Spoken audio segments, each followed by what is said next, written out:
গল্প খরস্রোতে ভাস্বর। লেখিকা ফারিহা। ৩৬ নম্বর white uniform পরা যেই মেয়েটা ডেলিভারি করতে এসেছে সাগর, সে আর কেউ নয়, তারই প্রাক্তন প্রেমিকা। সিরাজ স্যার ট্রাফিক জ্যামে আটকে আছেন ২ ঘন্টা যাবৎ। এদিকে তার অপারেশনের পেশেন্টের অবস্থা শোচনীয়। আর বেশি দেরি হলে মা বাচ্চা কাউকেই বোধহয় বাঁচানো সম্ভব হবে না। সুতরাং আপনার ডেলিভারি করা ছাড়া আর কোনো উপায় নেই। সাগরের সামনে কাছুমাছু ভঙ্গিতে দাঁড়িয়ে বলল মধ্যবয়স্কা এক নার্স।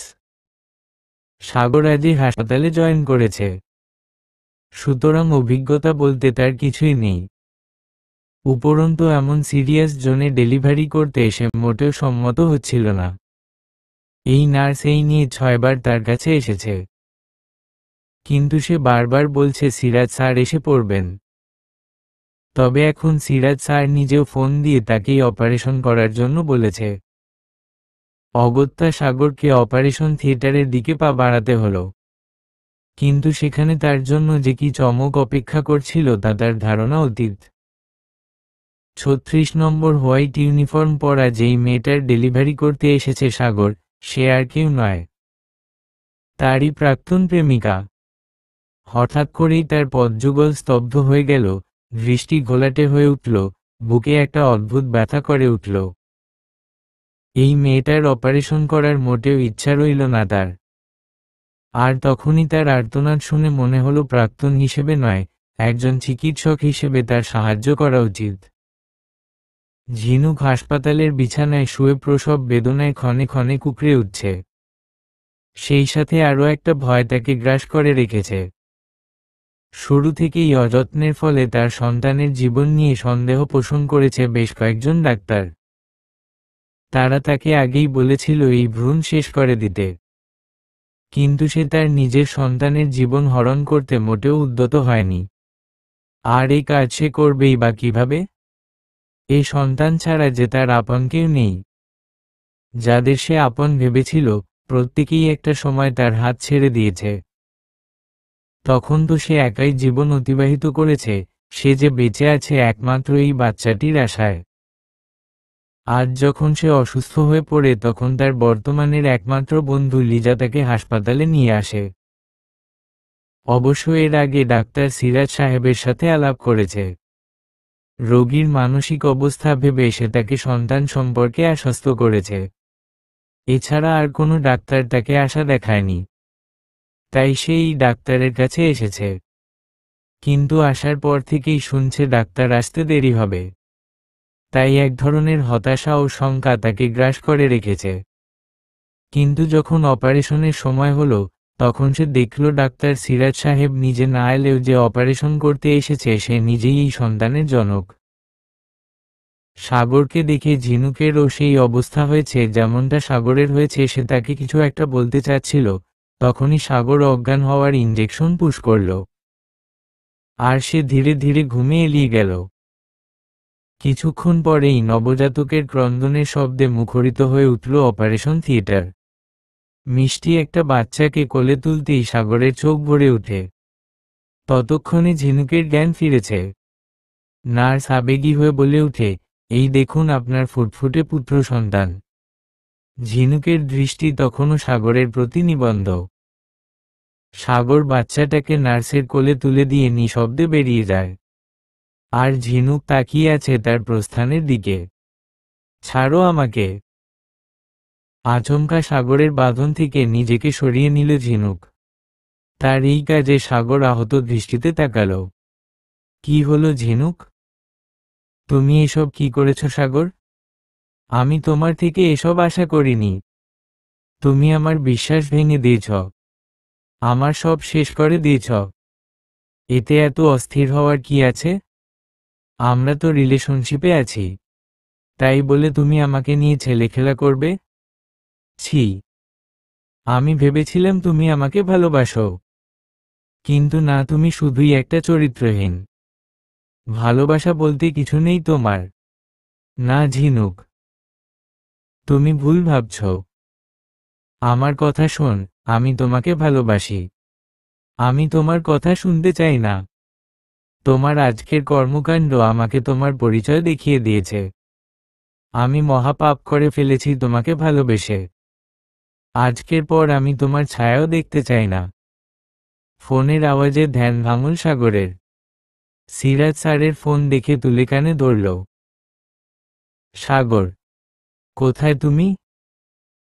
স্যার, আমি হাসপাতালের পিছনে আছি। যত তাড়াতাড়ি সম্ভব ভিতরে আসো, জরুরি ব্যাপার। সাগর উঠে এল সিরাজ স্যারের চেম্বারে। তুমি একটু আগে যেই ডেলিভারি করেছো সেটা আসলেই অনেক সিরিয়াস ছিল, তবে তুমি খুব সুন্দর করে হ্যান্ডেল করেছো। সেই জন্য আমরা তোমার জন্য প্রাউড ফিল করছি।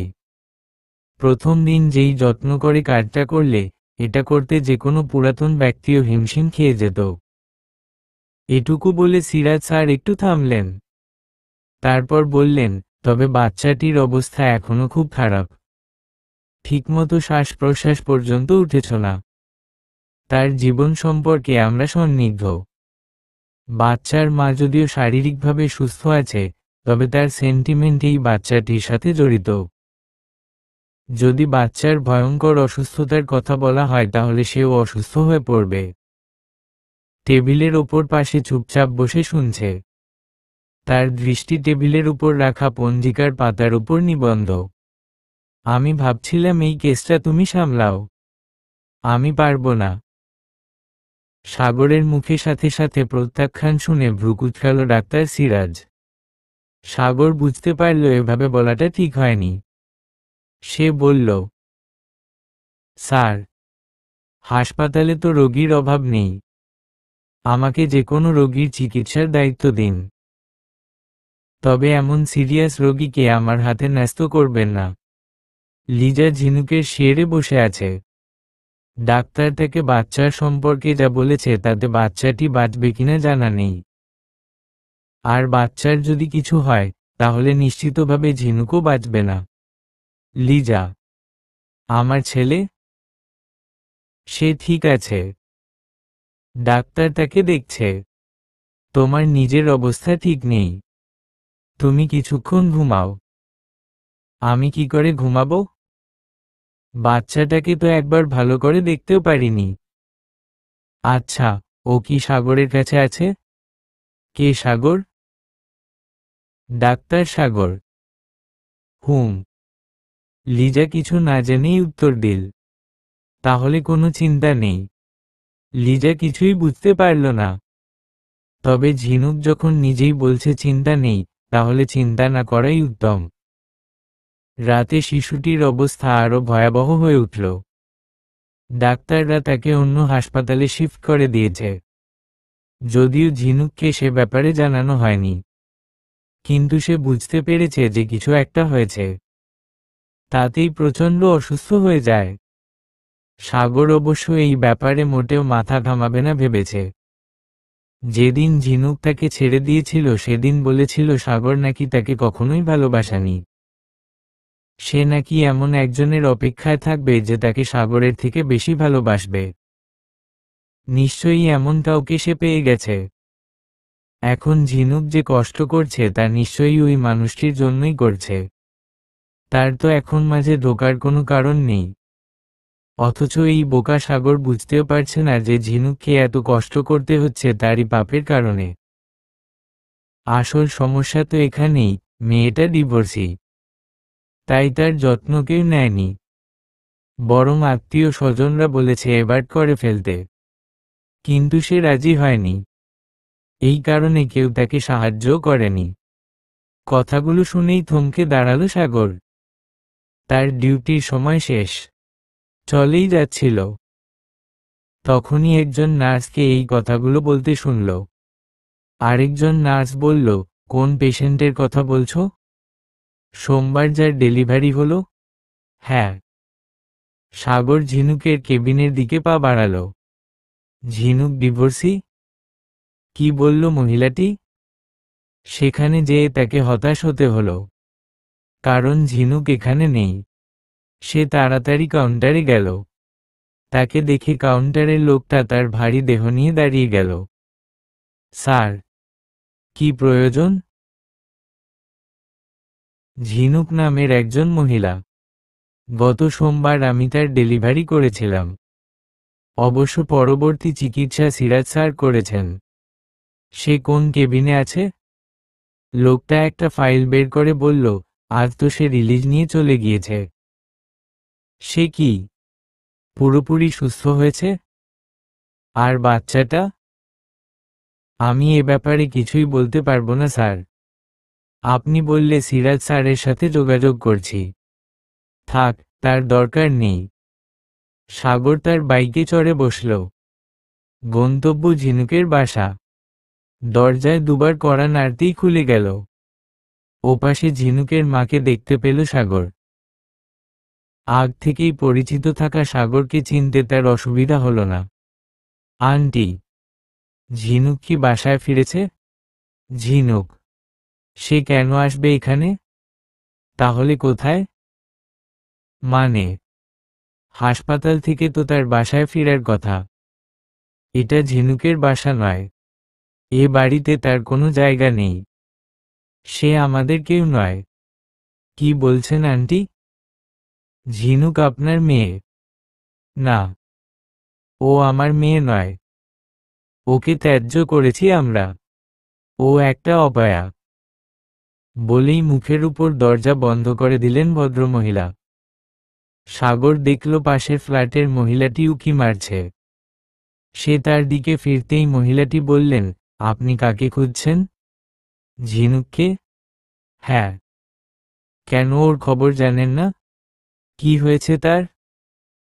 কি আর বলবো, মেয়েটি কোথা থেকে যেন পোয়াতি হয়ে এল। ছি, বাপ মায়ের মানসম্মান সব দিল শেষ করে। যেদিন সবাই জানতে পেরেছে ওর বাপটা ওকে অনেক মারল, তারপর বলল বাচ্চার বাপকে নিয়ে আয়, বিয়ে করিয়ে দেই। সে তাতে নারাজ। তারপর সবাই বললাম এবার করে ফেলতে না, তাও করবে না। অবশেষে রেগে গিয়ে ঝিনুকের বাবা বললেন, তোর ওই বাচ্চার দায়ভার কেউ নেব না, বেরিয়ে যা। তারপর সে সত্যিই বেরিয়ে গেল। আপনি কি বলতে পারবেন সে এখন কোথায় আছে? না, তা কারোরই জানা নেই। একরাশ নৈরাশ্য আর কষ্ট নিয়ে সাগরকে নিজের বাড়ির পথে ফিরতে হলো।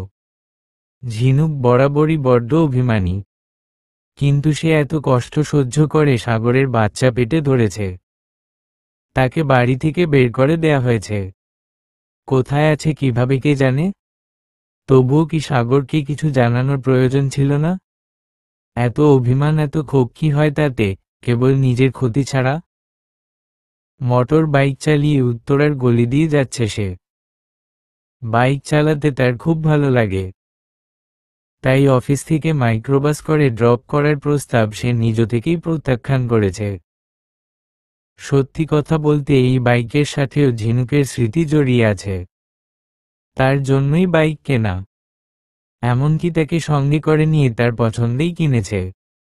রায়েরবাগের ছিমিন স্ট্রিটের ৪৫ নম্বর বাড়ির ৭ম তলায় সাগরদের অ্যাপয়েন্টমেন্ট। ফ্ল্যাটের খোলা সদর দরজা পেরিয়ে বসার ঘরে ৩ জন মুরব্বি গোছের লোককে বসা দেখল সে।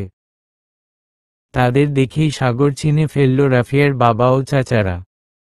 আজ তাদের একসাথে বসে সাগর আর রাফিয়ার বিয়ের তারিখ ঠিক করার কথা। এঙ্গেজমেন্ট হয়েছে সোমবার রাতে, যেদিন সাগরের বাচ্চাটির জন্ম হলো। অনেকটা ঝিনুকের উপর রাগ করেই সেদিন বাগদান সম্পন্ন করেছে সাগর। অথচ তখন সে ঘূর্ণাক্ষরেও ভাবতে পারেনি যে বাচ্চাটির বাবা সে নিজেই। আমাকে আর কিছু দিন সময় দিন আঙ্কেল, সবে কাজে জয়েন করেছি, এখনই বিয়েটা একটু ঝামেলা হয়ে যায়। সে কি, গত সপ্তাহে তো তুমি নিজেই বললে যত তাড়াতাড়ি সম্ভব বিয়েটা সেরে ফেলবে। হ্যাঁ বলেছিলাম বটে, তবে একটু সমস্যায় আছি। সাগর একটু অপেক্ষা না করে হন হন করে ওয়াশরুমে ঢুকে গেল। একটু শাওয়ার না নিলে কিছুতেই শান্তি লাগবে না। এখন সে সবকিছুর জন্য সম্পূর্ণ নিজেকেই দোষারোপ করছে। তার কিছু বোকামির জন্যই ঝিনুককে হারাতে হয়েছে। ঝিনুক মেয়েটাও কত কষ্ট করছে। কোথায় আছে কিভাবে আছে কে জানে? আর বাচ্চাটা? সিরাজ স্যার তো বলেছিলেন সিরিয়াস অবস্থা। সারারাত বিছানায় এপাশ ওপাশ করতে করতেই কেটে গেল তার। একটা ভুল মানুষকে কতটা ভোগাতে পারে সেই অনুশোচনা তাকে ঘিরে রেখেছে। সকালে হাসপাতালে যেই সিরাজ স্যারের কাছে ঝিনুক ও তার ছেলের সম্পর্কে জানতে চায়। এতে প্রথমে সিরাজ সাহেব একটু অবাক হয়েছিলেন বটে, তারপরই জানায় যে বাচ্চার অবস্থা এখনো আগের মতোই। ফুসফুসে একটা ছোট ছিদ্র ধরা পড়েছে, যার কারণে সারাক্ষণ অক্সিজেন সিলিন্ডার দিয়ে রাখতে হচ্ছে। তাকে এখন ঢাকা মেডিকেলে অ্যাডমিট করা হয়েছে। সাগর যখন ঢাকা মেডিকেল পৌঁছল তখন সন্ধ্যা প্রায়। ICU এর সামনে লিজাকে বসে থাকতে দেখা গেল। সেদিন ঝিনুকের সাথে সে লিজাকে দেখেছিল, তাই চিনতে অসুবিধা হলো না। তাই সে লিজাকে ডাকল। আরে ডাক্তার সাহেব আপনি? সাগরকে দেখে অবাক হয়ে গেল সে। ঝিনুক কোথায়? ওখানে। ICUর দিকে ইশারা করল। বাচ্চাকে খাওয়াতে গিয়েছে। কি অবস্থা এখন বাচ্চার? অবস্থা ভালো নয়, এখানকার ডাক্তার বলেছেন বিদেশে নিয়ে যেতে হবে। বাংলাদেশে এর ভালো চিকিৎসা সম্ভব নয়। তাহলে কেন নিয়ে যাচ্ছে না? স্যার, এত টাকা ঝিনুক কোথায় পাবে? কিছু যদি মনে না করেন, আমি কি জানতে পারি ঝিনুকের সাথে আপনার সম্পর্ক কি? ও আমার বাসায় কাজ করে। কি? বিস্ময়ে হতবাক হয়ে গেল সে। তাকে তার পরিবার থেকে তাড়িয়ে দেয়া হয়েছে। এরপর থেকে ছোট একটি রুম নিয়ে সে একা থাকে, আর অন্যদের বাসায় কাজ করে নিজের জীবিকা নির্বাহ করে। সাগর বেশ কিছুক্ষণ চুপ করে থাকল। কি বলার বা করার আছে তা তার জানা নেই। তার সম্বিত ফিরে এল যখন ঝিনুককে বের হতে দেখল। দুজন সামনাসামনি হয়ে যাওয়ায় ঝিনুক একটু বেকায়দায় পড়ে গেল। সে সরে যেতে চাইলে সাগর তার হাত চেপে ধরল। তারপর কিছুক্ষণের জন্য দুজন দুজনের চোখের রাজ্যে যেন হারিয়ে গেল। তুমি দূরে দূরে থাকছ, নিজেকে কষ্ট দিচ্ছ, যা ইচ্ছা কর। কিন্তু আমার ছেলেটাকে কেন কষ্ট দিচ্ছ? তার জীবনে কেন পরিপূর্ণতা পেতে দিচ্ছ না? তুমি যেমন আমাদের ছাড়া পরিপূর্ণ, আমি আর আমার সন্তানও তোমাকে ছাড়া পরিপূর্ণ। আমাদের জীবনে তোমার কোনো প্রয়োজন নেই। আছে, প্রয়োজন আছে। আমার জীবনে আমার সন্তানের প্রয়োজন আছে, আর আমার সন্তানের জীবনেও আমার প্রয়োজন আছে। না, তুমি ভুল বলছ। কতটা পরিপূর্ণ তোমরা তা তো দেখতেই পাচ্ছি। বাচ্চাটির সুচিকিৎসা পর্যন্ত হচ্ছে না। স্মিত হাসল ঝিনুক। বলল, আর তুমি যে কতটা অপরিপূর্ণতাও দেখতে পাচ্ছি। ওই যে তোমার বা হাতের আংটিটি জানান দিচ্ছে সে কথা। তোমার জীবনে আমি ছিলাম একটা ব্যবহারের পণ্য। আমি চলে যাওয়ার পর আমার জায়গায় অন্য কাউকে পেলেও কোনো অসুবিধা নেই তোমার। অথচ আমি এখন একজন মা, দায়িত্বশীল মা। মা কখনো নিজের সন্তানকে ভুগতে দেবে না, প্রয়োজনে নিজের জান দিবে। সন্ধ্যা তারা পিট পিট করছে, যেন চন্দ্রিমার ঝলকে সরাসরি তাকাতে পারছে না। চন্দ্রিমাও লুকোচুরি খেলছে, কখনো মেঘের আড়ালে হারিয়ে যাচ্ছে, আবার কখনো নিজেকে তুলে ধরছে মেঘের ফাঁক গলে। সাগর নিজ বাড়ির ছাদে বসে সেদিকেই দৃষ্টি নিবদ্ধ করে রেখেছে। চাঁদ তারার জীবন তাকে খুব বিস্মিত করে। যেমন প্রতিদিন নির্দিষ্ট সময়ে সূর্য দখল করে নেয় পূর্ব আকাশটা, আবার সঠিক সময়ে তলিয়ে যায় পশ্চিম আকাশ ধরে। তারপরই আকাশে যেন চন্দ্র তারার মেলা বসে। এই নিয়মে কখনো বিবর্তন আসে না। অথচ মানুষের জীবন ক্ষণে ক্ষণে বদলায়। গত বছর সাগরের জীবনটা এমন ছিল, তখন সে নিজের থেকে বেশি সুখী আর কাউকে মনে করত না। অথচ বছর ঘুরতেই জীবনে এমন পরিবর্তন ঘটল যে নিজের থেকে বেশি অপূর্ণ আর কাউকে মনে হয় না। একটা ভুল, হ্যাঁ একটা ভুলই ঘুরিয়ে দিয়েছে তার চলার গতিবিধি। সে এই ভুলকে ছোট কোন ভুল ভাবে না।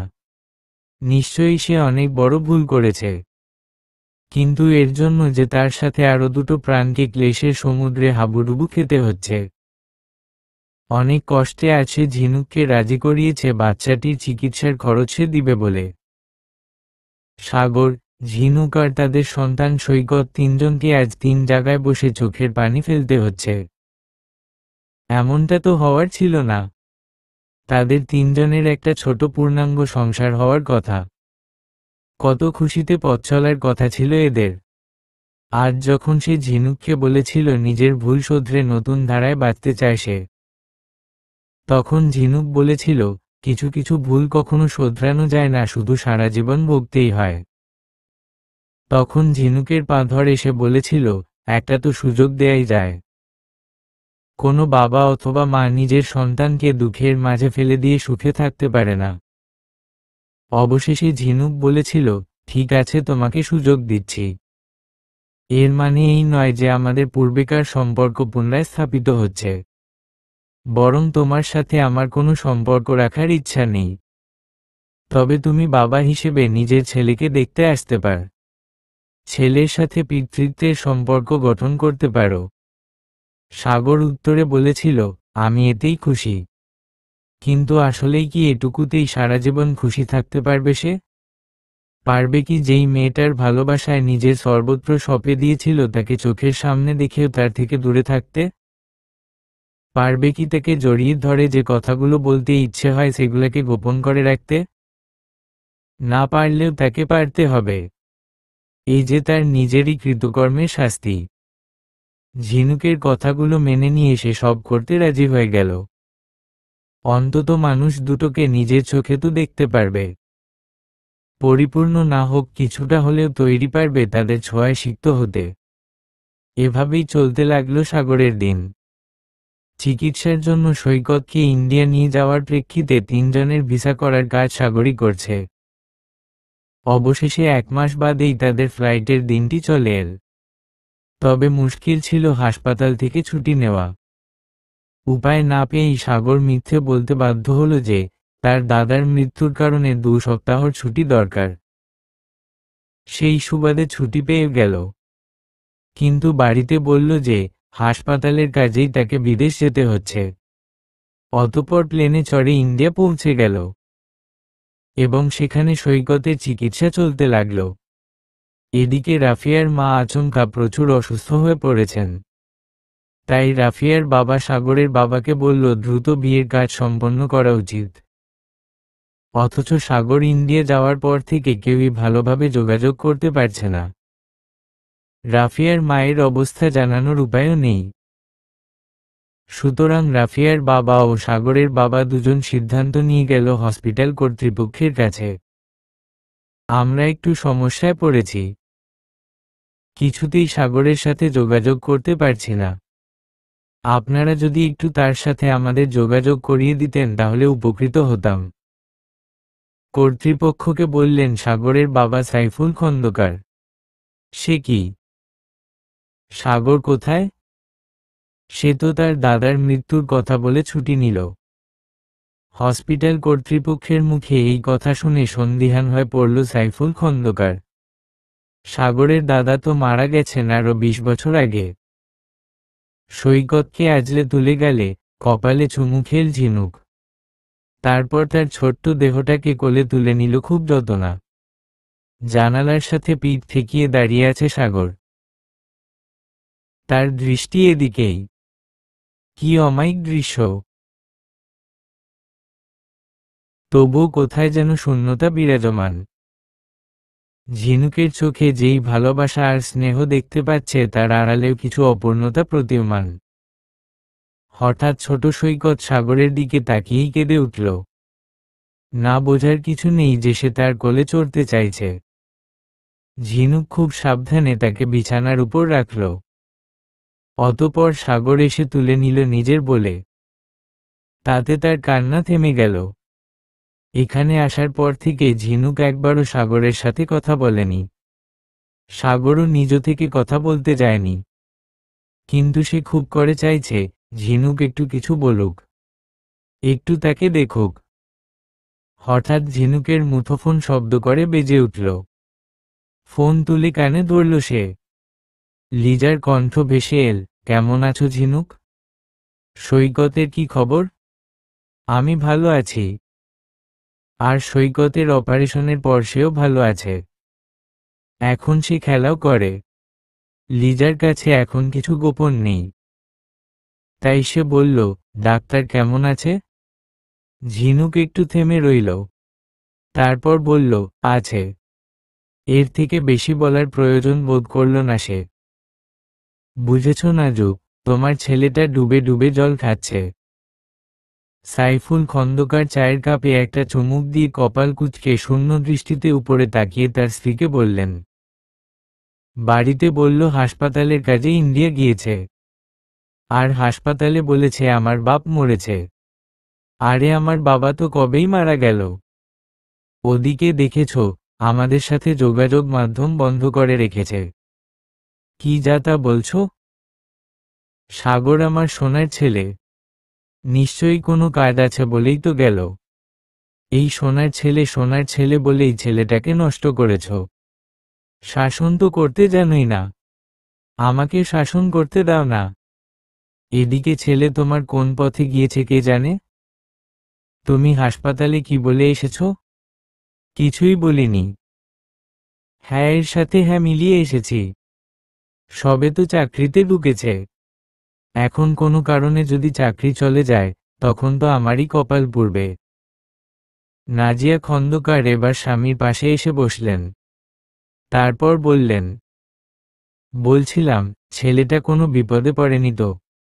আবার একবার ফোন করে দেখো না। তুমি ভাবছো বিপদে পড়েছে? আর আমি তো ভাবছি কোনো বিপদ দেখছে না তো। আচ্ছা, কোন হাসপাতালে গিয়েছে যেন বলল? দিল্লির আর্লোবাদ হসপিটালে। হুম, রোকসানার স্বামী দিল্লিতে থাকে না? তাই তো বলেছে। ওকেই পাঠাবো তোমার ছেলের ইনভেস্টিগেশন করতে। এই, সাগর না। ঝিনুক আর সৈকতকে নিয়ে হাসপাতাল থেকে হোটেলে ফেরার পথে পিছনে পরিচিত কণ্ঠে ডাক শুনে চমকে পিছু ফিরল সাগর। ঘন দাঁড়িয়ে চশমার আড়ালে ঢাকা চেহারাটা প্রথমে চিনতে না পারলেও যখন সে বলল, কেমন আছো ডাক্তার সাহেব? তখন আর চিনতে অসুবিধা হলো না যে সে তার ছোট খালু। বিয়ের পরপরই ভারতে চলে এসেছেন, তারপর 5 বছর হলো দেশে ফিরছেন না। তবে প্রায়ই ফোনে কথা হয় তার সাথে। কেমন আছেন খালু? চিন্তায় আছি। কোন ব্যাপারে? তোমার কোলে যে বাচ্চাটিকে দেখছি তার ব্যাপারে। সাগর একবার সৈকতের দিকে আর একবার ঝিনুকের দিকে তাকালো। তারপর চোয়াল শক্ত করে বলল, এই বাচ্চাটি আমার পেশেন্ট। এর চিকিৎসার উদ্দেশ্যে এখানে আসা। সেটা না হলে মানলাম, কিন্তু পেশেন্ট এবং তার মাকে নিয়ে এই বিকেলে ঘুরতে বেরোনোর মানে বুঝলাম না। সাগরের প্রচুর রাগ হচ্ছে, কিন্তু তা প্রকাশ করা এই মুহূর্তে সম্ভব নয়। তাই সে নিজেকে কোনোরকম সংযত করে বলল, হাসপাতাল থেকে বাড়ি পৌঁছে দিচ্ছিলাম। বাহ, তুমি দেখি খুব দায়িত্বশীল ডাক্তার। পেশেন্টকে বাড়িও পৌঁছে দাও। বলে লোকটা ঝিনুকের দিকে ফিরে বলল, তা ম্যাডাম, আপনার কোনো অভিভাবক আসেনি? এবার আর সাগর নিজেকে সংবরণ করতে পারল না। চেঁচিয়ে উঠে বলল, আপনি শুরু করেছেন কি? এগুলো পার্সোনাল ব্যাপার। লোকটা ভ্রু কুঁচকাল। তারপর যেন প্রসঙ্গ পাল্টাতেই বলল, তুমি এখানে এসেছো তা আমাকে জানানি কেন? আমার ওখানেই তো থাকতে পারতে। তার প্রয়োজন নেই। হাসপাতাল থেকে আমার ব্যবস্থা করা হয়েছে। সাগররা সেখান থেকে প্রস্থানের পরও লোকটা কিছুক্ষণ সেখানে দাঁড়িয়ে কিছু একটার হিসেব মেলাতে চাইল। কিছুতেই সে হিসেব মিলছে না। তারপর সে ফোন বের করে কানে তুলল। হ্যাঁ রাজীব। কোনো খবর আছে? সাইফুল খন্দকার। খবর তো আছে, তবে সেটা আপনি হজম করতে পারবেন তো? কি হয়েছে সেটা তো বল। গত কয়েকদিন যাবৎ এমনিতেও আমার কিছু হজম হচ্ছে না। একটু নড়েচড়ে বসে। আপনার ছেলে ডাক্তার সাগর খন্দকারের সাথে অবশেষে আমার দেখা হয়ে গেল। কিন্তু তার কোলে একটা বাচ্চা দেখলাম। সাথে একটা কম বয়সী মেয়ে। প্রথমে বলল পেশেন্ট, পরে একটু বেশি খোঁচাখুচি করতেই বলল কিনা তাদের পার্সোনাল ব্যাপার। আর্স্ট হলো সাইফুল খন্দকার। রাজীব তাকে একটু রসক্স দিয়ে পুরো ব্যাপারটা বলল। এদিকে হোটেলে পৌঁছে ব্যাগ গোছাচ্ছে ঝিনুক। আগামীকাল তাদের দেশে ফিরতে হবে। আল্লাহর অশেষ করুণায় সৈকত এখন পুরো সুস্থ। তবে 2 মাস পর নতুন করে আরও কিছু পরীক্ষা নিরীক্ষা করতে হবে বলেছে ডাক্তার। সাগর সৈকতকে কোলে নিয়ে বসে আছে বিছানায়। 15 দিন হয়ে গেল তারা এসেছে। এমনিতে ঝিনুক তার সাথে প্রয়োজন ছাড়া কথা বলে না, কিন্তু হঠাৎ করেই সাগর বলে ডাক দিতেই একেবারে চমকে উঠল সে। তারপর খুব তাড়াতাড়ি নিজেকে সামলে নিল। যে লোকটার সাথে পথে দেখা হলো, সে কে? আমার ছোট খালু। তার ব্যাপারে মনে হয় তোমাকে একবার বলেছিলাম। আচ্ছা, উনি যে আমাদের তোমার সাথে দেখলেন, এতে কোনো সমস্যা হবে না তো? কি সমস্যা? মানে, তোমার পরিবার যদি জানতে পারে। আমার মনে হয় না তারা কিছু মনে করবে। কিন্তু ওনাকে দেখে তো মনে হলো সন্দেহ করছেন। উনি একটু অন্যরকম। বাদ দাও তার কথা। শেষ বাক্যটি বলার পর সাগর আফসোস করতে লাগল। কারণ ঝিনুক সত্যিই বাদ দিয়ে আবার চুপ হয়ে গিয়েছে। যেহেতু ঝিনুক একবার নিজ থেকেই কথা বলেছে, সেহেতু নতুন একটা প্রসঙ্গে কথা উঠানো যায়। একটু কাশি দিল সাগর। তারপর বলল, আচ্ছা, এত বড় দিল্লিতে তার সামনে আমাকে কেন পড়তে হলো কে জানে। সাগর যে প্রত্যাশায় কথাটা বলেছে তার লাভের লাভ কিছুই হলো না। বরং তার কথায় ঝিনুক একটু ভ্রুক্ষেপও করল না। পরদিন যথাসময়ে তারা দেশে ফিরে এল। সাগর চেয়েছিল সে ঝিনুককে তার বাসায় দিয়ে আসবে, কিন্তু এয়ারপোর্টে তার বাবাকে দেখে একেবারে বোকা বনে গেল সে। ঝিনুক ইশারায় জানালো সে একা যেতে সক্ষম। উপায়ন্তর না পেয়ে তাকে একা ছাড়তে হলো। ঝিনুক একা যেতে পারবে না এমন ভয় করছে না সাগর। সে খুব ভালো করেই জানে এই মেয়েটা একা একা কত লড়াই করেছে।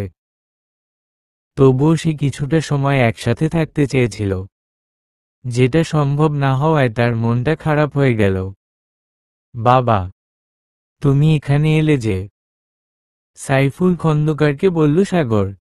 আমার একমাত্র ছেলে বিদেশ থেকে ফিরছে, তাকে এগিয়ে নিতে আসবো না তা কি হয়? অগত্যা সে তার বাবার সাথে বাড়ির দিকে ফিরল। কিন্তু তার মন পড়ে রইল ঝিনুকের মায়াবী মুখখানার চেতনায়। তার হৃদয় উপচে রইল তার ফুটফুটে ছেলেটার প্রতি। না সে প্রেমিক হিসেবে সফল, আর না বাবা হিসেবে।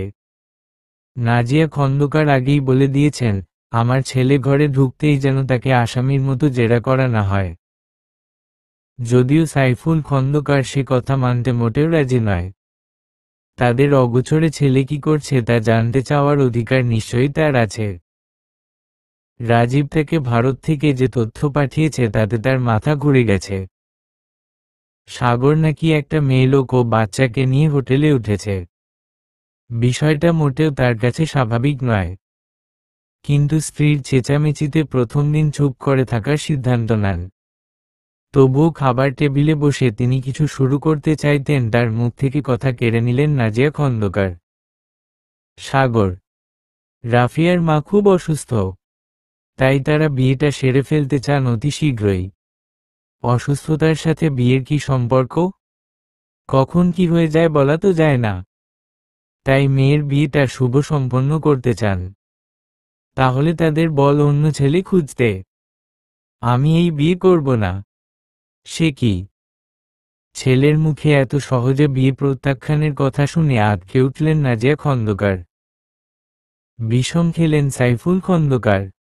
বাবার দিকে পানি এগিয়ে দিয়ে সাগর উঠে দাঁড়িয়ে বলল, আমি আগামীকালকেই আংটি ফেরত দিয়ে আসব। দাঁড়া সাগর, দাঁড়া। এই ডাক যেন তার কানেই ঢুকল না। সে হন হন করে নিজের রুমে গিয়ে দরজা বন্ধ করে দিল। এবার সাইফুল খন্দকার বললেন, দেখলেন আজও তোমার ছেলের কাণ্ড। জল ঘোলা হয়ে উঠেছে। এখন এতে চুনোপুটি খুঁজে পাওয়া মুশকিল। নাজিয়া খন্দকার তার দৃষ্টি শুরু করলেন। এখন ছেলেকে নিয়ে তিনিও আশঙ্কায় পড়ে গেছেন। ঘরে পৌঁছার পর থেকে এখন অবধি একটা কাজও করতে পারছে না ঝিনুক। ছেলেটা কোল থেকেই নামছে না। ওদিকে এতদিন ঘরে না থাকায় সব অগোছালো হয়ে আছে। ভীষণ বিরক্ত হচ্ছে সে। তখনই তার ফোনটা বেজে উঠল। সাগরের ফোন দেখে সে যেন হাঁপ ছেড়ে বাঁচল। সৈকতকে শুইয়ে ফোন তুলে তার সামনে রেখে ঝিনুক চলে গেল কাজে। সাগর অভূত সৈকতের সাথেই কথা বলতে লাগল। আর সৈকতও হাত পা নেড়ে অঙ্গভঙ্গি করতে লাগল। ৮ ঘন্টা ভিডিও কলে থেকেও একবারও ঝিনুকের দেখা পেল না সে। অবশেষে হতাশ হয়ে ফোন রাখল। পরদিন ভোর হতেই সাগর ঝিনুকের বাসায় গেল। তখন সৈকত ঘুমিয়েছিল। ঝিনুককে কাজে ব্যস্ত দেখতে পেল সে। কি করছো তুমি ঝিনুক? কোনই ভাঁজ করে দাঁড়িয়ে বলল সাগর। কিন্তু ঝিনুকের পক্ষ থেকে শুধু নীরবতা ছাড়া কিছু পেল না। আমার কথা কি শুনতে পাচ্ছ? আমি কি করছি তা নিশ্চয়ই তুমি দেখতে পাচ্ছ। তোমার নিজের শারীরিক অবস্থার প্রেক্ষিতে বিশ্রাম নেওয়া প্রয়োজন। যদি তুমি অসুস্থ হয়ে পড় তবে সৈকতকে কে সামলাবে? তুমি খুব ভালো করেই জান যে সৈকতের জীবন এখন তোমার উপর নির্ভর। ঝিনুক শুধু একটু নিঃশ্বাস ছাড়ল। তুমি কি আমার কথাকে কোনোই মূল্য দিচ্ছ না? আচ্ছা, আমাকে মূল্য নাই দিলে আমি তোমাকে বাচ্চাটির কথা বলছি। তোমার ঘরের কাজের জন্য আমি কাজের লোক পাঠাচ্ছি। ঝিনুক কিছুই বলল না। বেশ কিছুক্ষণ থেকে সাগর বেরিয়ে আসে। হাসপাতালে যাওয়ার আগে সে রাফিয়ার বাড়িতে যেয়ে সোজাসাপটা বলে আসে হে রাফিয়াকে বিয়ে করবে না। তাৎক্ষণিক আংটি খুলে দিয়ে আসে। রাফিয়ার বাবা অবশ্য বোকার মতো হাঁ করে তাকিয়ে থাকা ছাড়া কিছুই করেননি। অবশ্য সাগর বেরিয়ে যাওয়ার পরই তিনি সাইফুল খন্দকারকে ফোন করেন। এতদিন তার মেয়েকে আশায় রেখে এখন ছেড়ে দেওয়ার কারণ জানতে চান তিনি কর্কশ স্বরে। এদিকে সাইফুল খন্দকার প্রচণ্ড রেগে গিয়ে নাজিয়া খন্দকারের সাথে পরামর্শ করেন যে এই ছেলের একটা রফাদফা করতেই হবে। পরামর্শ অনুযায়ী বিকেলে সাগরের হাসপাতালে যান তারা দুজন। কিন্তু বাহির থেকেই দেখতে পান সাগর বেরিয়ে বাইকে চড়েছে। সাগরের বাবা তার পিছু নেন। এমনকি ঝিনুকের বাসা অবধি পৌঁছে যান। সাগর দরজায় কড়া নাড়তেই ঝিনুক দরজা খুলল। কিন্তু তার চেহারায় অসন্তোষের ভাব স্পষ্ট। তবুও সাগর তাকে উপেক্ষা করে এগিয়ে গেল ভিতরের রুমে যেখানে সৈকত শুয়ে আছে। ঝিনুক দরজা বন্ধ করে ভিতরে যাওয়ার পূর্বেই আবার কড়া নাড়ার আওয়াজ হলো। একটু অবাক হয়ে দরজা খুলতেই সাইফুল খন্দকার ও নাজিয়া খন্দকারকে দেখতে পেল। ঝিনুক অবশ্য তাদের চিনতে পারেনি। তাই সে জানতে চাইল, কি চাই? সাগর কি এখানে এসেছে? বললেন সাইফুল খন্দকার। মুহূর্তের জন্য নিশ্চুপ হয়ে গেল ঝিনুক। কি বলা উচিত হবে সেটা ভেবেই সে অস্থির। তবে তার অস্থিরতা থেকে দ্রুতই মুক্তি পেল। কারণ শব্দ শুনে সাগর নিজেই সামনের কক্ষে চলে এল।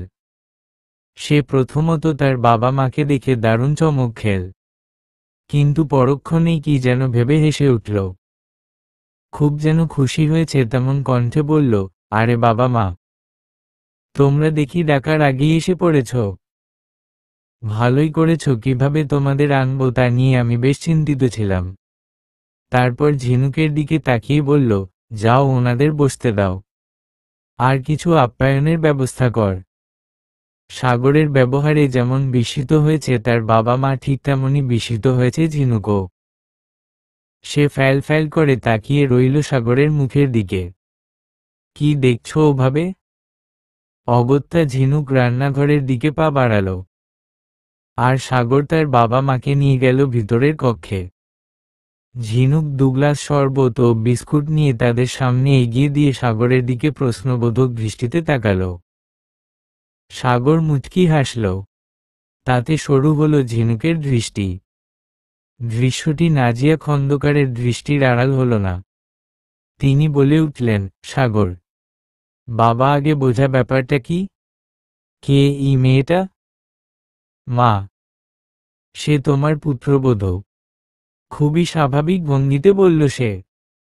কিন্তু সঙ্গে সঙ্গেই আঁতকে উঠল উপস্থিত সবাই।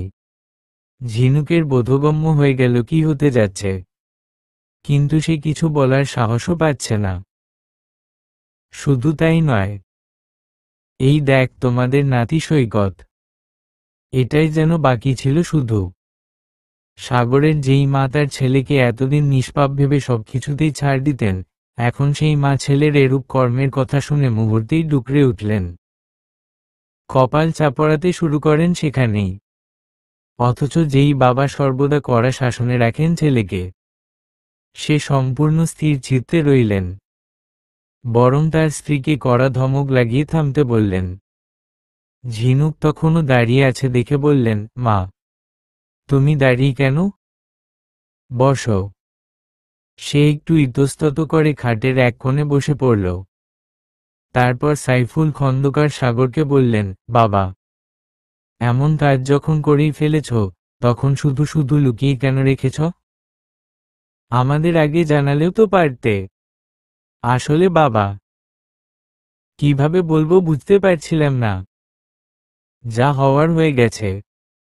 বৌমা আর নাতিকে নিয়ে ঘরে চলো। কেউ যেন নিজের কানকে বিশ্বাস করতে পারছে না এভাবে তাকালো।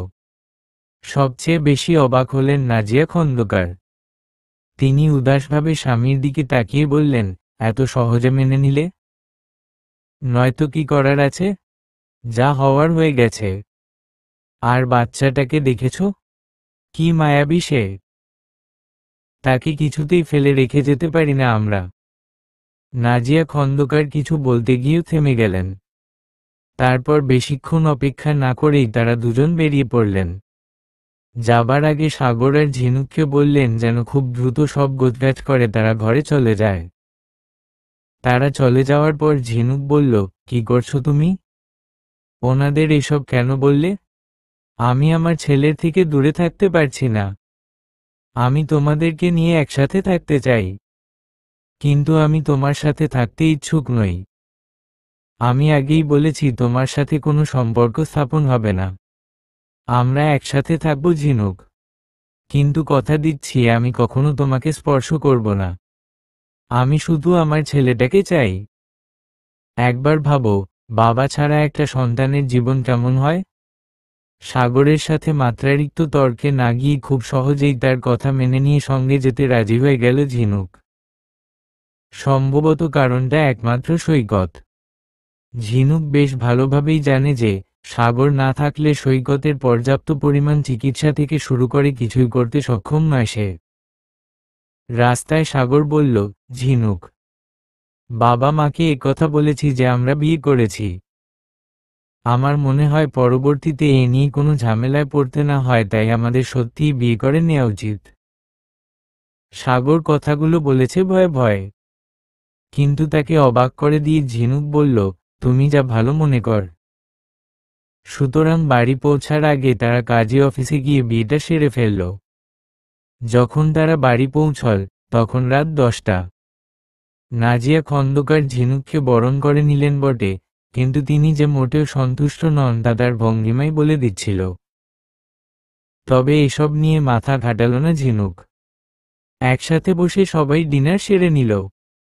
যথাসম্ভব স্বাভাবিক ব্যবহার করছিল ঝিনুক। তা দেখে সাগরের খুব ভালো লাগল। সাগরের রুমে থাকতে দেওয়া হলো ওদের তিনজনকে। সাগর কোনো কথা না বলে বালিশ নিয়ে নিচে শুয়ে পড়ল, আর ঝিনুক সৈকতকে নিয়ে বিছানায় শয্যা গ্রহণ করল। রাত বাড়তে থাকে কিন্তু ঝিনুকের ঘুম আসছে না। সারাদিন কাজকর্মে থেকে রাতে যখন নিরিবিলি শুয়ে থাকে তখন স্মৃতিরা এসে খুব জ্বালাতন করে। তার উপর আজ যা কিছু ঘটে গেল তা ঠিক হয়েছে কিনা এই চিন্তাও তাকে ঘিরে ধরল। উপর থেকে বারবার লক্ষ্য করছে সাগরও কেবল এপাশ ওপাশ করছে। তবে কি তার ঘুমও কেড়ে নিয়েছে ঝিনুক? সে কি সাগরের জীবনটাকে নষ্ট করছে? যেভাবে এখন সে তার জীবনে এসেছে তাতে কি সাগরকে বেঁধে ফেলেছে কোনো কষ্টের জালে? এসব ভাবতে ভাবতে রাত কত হয়েছে তা জানা নেই ঝিনুকের। একসময় সে বুঝতে পারল সাগর ঘুমিয়ে পড়েছে। তবে ব্যালকনির দরজা খোলা থাকায় বাতাস আর মেঝের ঠান্ডা বোধ হয় তাকে কষ্ট দিচ্ছে। একদম গুটিয়ে আছে সে। ঝিনুক উঠে ব্যালকনির দরজা লাগিয়ে দিল। বিছানার উপর থেকে কাঁথা নিয়ে অতি সন্তর্পণে বিছিয়ে দিল সাগরের গায়ে। তখন কিছু একটা লক্ষ্য করে সে সাগরের পাশে বসে পড়ল। এই কক্ষে এখন অন্ধকার বিরাজমান। তবে বাইরের রাস্তার ল্যাম্পপোস্টের আলোতে সাগরের চেহারা স্পষ্ট দেখা যাচ্ছে।